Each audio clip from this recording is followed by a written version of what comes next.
अर्जुन तारा को लेकर लाइब्रेरी से निकलता है। अर्जुन और तारा चुपचाप रास्ते से गुजर रहे थे। अर्जुन के पूछने पर कि तुम ठीक हो?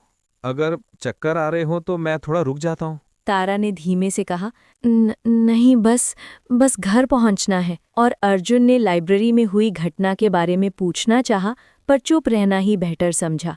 घर के दरवाजे तक पहुंचते ही तारा रुकी और बताया कि मैं अपनी फ्रेंड नंदिनी के साथ रहती हूँ, वो अंदर ही होगी। जिसके बाद दरवाज़ा खोलते ही आधी नींद और थोड़ी चिढ़ाने वाली मुस्कान के साथ नंदिनी ने उन्हें पकड़ा और मजाकिया अंदाज में पूछा, ओहो, रात के इस टाइम कौन छोड़ने आता है? जिस पर अर्जुन ने जवाब दिया, ये बस लाइब्रेरी के पास गिरने वाली थी तो हेल्प कर दी। और ऑकवर्ड हंसी के बीच वहां से चला गया, जबकि तारा उसे जाते हुए देखती रही।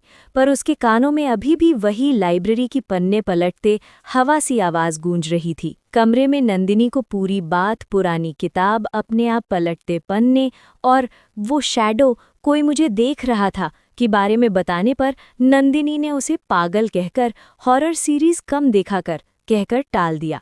लेकिन तारा ने जोर देकर कहा कि मुझे ये गांव पहले से जाना पहचाना लगता है। लेकिन जब नंदिनी ने इस बात का कोई जवाब नहीं दिया तो तारा ने पीछे मुड़ के देखा तो नंदिनी सो चुकी थी।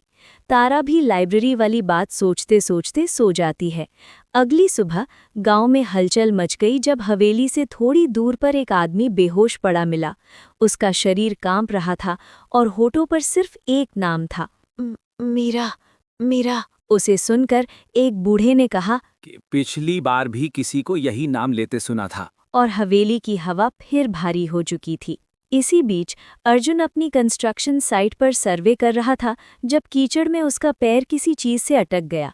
झुककर मिट्टी हटाने पर एक पुराना चांदी का लॉकेट बाहर आया, जिस पर हैरान होते हुए उसने सोचा, चांदी का लॉकेट और यहाँ इतना अंदर?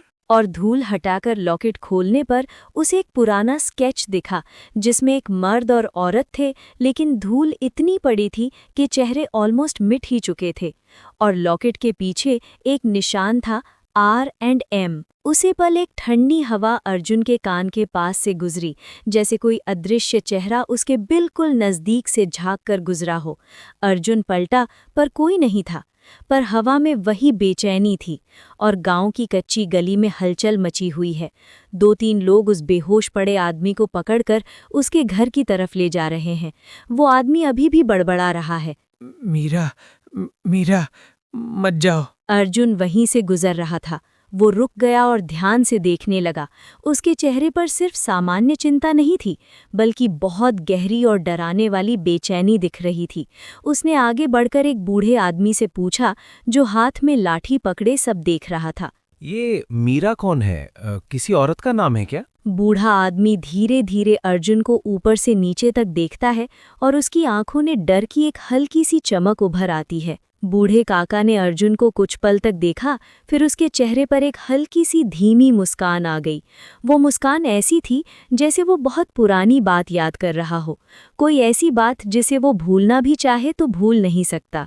उन्होंने धीरे धीरे कहा, बेटा, हर गांव में कुछ नाम ऐसे होते हैं जिन्हें लोग भूलना भी चाहें तो हवा उन्हें दोबारा याद दिला देती है। मीरा ऐसा कोई साधारण नाम नहीं है। मीरा सिर्फ एक औरत नहीं, मीरा एक कहानी है, और इस कहानी को यहाँ कोई भी पूरा नहीं बता पाता। अर्जुन की आंखें सिकुड़ गईं। उसने उलझे हुए स्वर में पूछा, मतलब कौन सी कहानी? मीरा कौन थी? बूढ़े काका फिर से हल्का सा हंसे, ऐसे जैसे अर्जुन के सवाल का जवाब उनके पास है पर वो बताना नहीं चाहते। वो बोले, बेटा, इस गांव की कुछ बातें ऐसी होती हैं जो समझने से पहले महसूस होती हैं, और मीरा उसे तभी समझ पाओगे जब समय चाहेगा, अभी नहीं। इतना कहकर उन्होंने अपनी पुरानी लाठी जमीन पर टिकी और धीरे धीरे मुड़कर चले दिए। अर्जुन वहीं खड़ा रह गया। उसके मन में 100 सवाल दौड़ रहे थे और उसकी क्यूरियोसिटी पहले से कई गुना बढ़ चुकी थी। अर्जुन जब घर पहुंचा तो कमरे में हल्की रोशनी थी, मगर उसके चेहरे पर डर नहीं बल्कि गहरी रेस्टलेसनेस थी, जैसे कोई बात उसके दिमाग में घूम रही हो और उसे चैन नहीं पड़ रहा हो।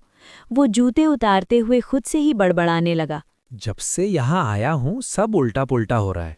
पहले वो बाबा, फिर पता चला कि वो असली बाबा थे ही नहीं, फिर तारा लाइब्रेरी में गिरते गिरते बची।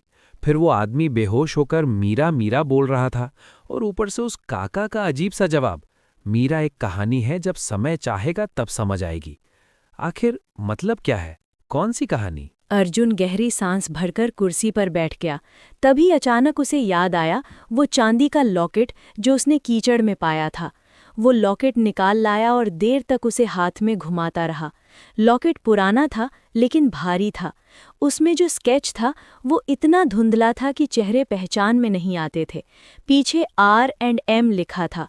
अर्जुन ने थके हुए अंदाज में खुद से कहा, शायद मैं ज्यादा सोच रहा हूँ, कल सुबह साफ दिमाग से समझूंगा। वो उठकर रसोई में पानी लेने चला गया। कमरा अब खाली था पर शांत नहीं। जैसे ही अर्जुन की पीठ दूसरी तरफ हुई, लॉकेट अपने आप थोड़ा सा खुल गया और अंदर रखा पुराना धुंधला स्केच हल्का सा चमक उठा। उस चमक में एक अजीब सी ठंडक थी, मानो लॉकेट खुद अर्जुन को बुला रहा हो। कहानी अभी शुरू हुई है। अगला एपिसोड सच के और भी डरावने दरवाजे खोलने वाला है। और तभी दरवाज़ा ठक ठक करके खुला। अर्जुन भी किचन से बाहर आया। तब तक वो लॉकेट बिल्कुल नॉर्मल हो गया था। कुणाल अंदर आया, बाल पूरे बिखरे हुए, आंखें आधी बंद और हाथ में कुछ फाइल्स। कुणाल ने उबासी लेते हुए कहा, भाई, तू रात के 11 बजे चमगादड़ की तरह क्यों घूम रहा है? अर्जुन ने थका हुआ सा जवाब दिया, बस नींद नहीं आ रही।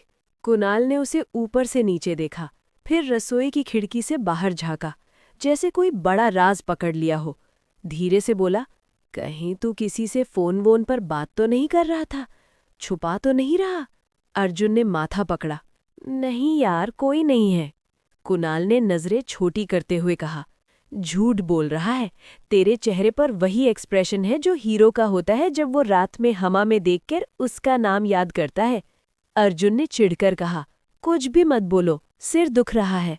कुणाल फिर अचानक अर्जुन की मेज पर रखा हुआ चांदी का लॉकेट उठाता है और अर्जुन को छेड़ते हुए कहता है, ओहो हीरो, ये किसके लिए लाया है? किसको इम्प्रेस करने का प्लान है? अर्जुन जवाब देता है, चुप रहे, ये मुझे जमीन में मिला था खुदाई करते समय। कुणाल ने लॉकेट खोला और अंदर का धुंधला चेहरा देखकर उसका चेहरा बिगड़ गया और वो बोला, भाई ये लोग तो 70s के लग रहे हैं। तू टाइम ट्रैवल वाला प्रोजेक्ट कर रहा है क्या? और ये फोटो इतनी पुरानी है जैसे किसी ने मेहंदी में भिगोकर सुखा दी हो। अर्जुन को उसकी बेवकूफ़ी वाली बात सुनकर थोड़ी राहत मिली। कमरा थोड़ा हल्का महसूस हुआ। वैसे भाई, कल सुबह ठीक से सोचना, कहीं ये गांव तुझे भी अजीब सपने वपने दिखाने न लग जाए। ये कहकर कुणाल सोने चला जाता है और उसके पीछे अर्जुन भी। क्या था वो लॉकेट? R और M का मतलब क्या था? क्या ये सब सिर्फ इत्तेफाक था या इस गांव में कुछ ऐसा चल रहा था जिसे अभी तक कोई समझ नहीं पाया था? और सबसे बड़ा सवाल, मीरा कौन थी? जानने के लिए सुनिए अगला एपिसोड।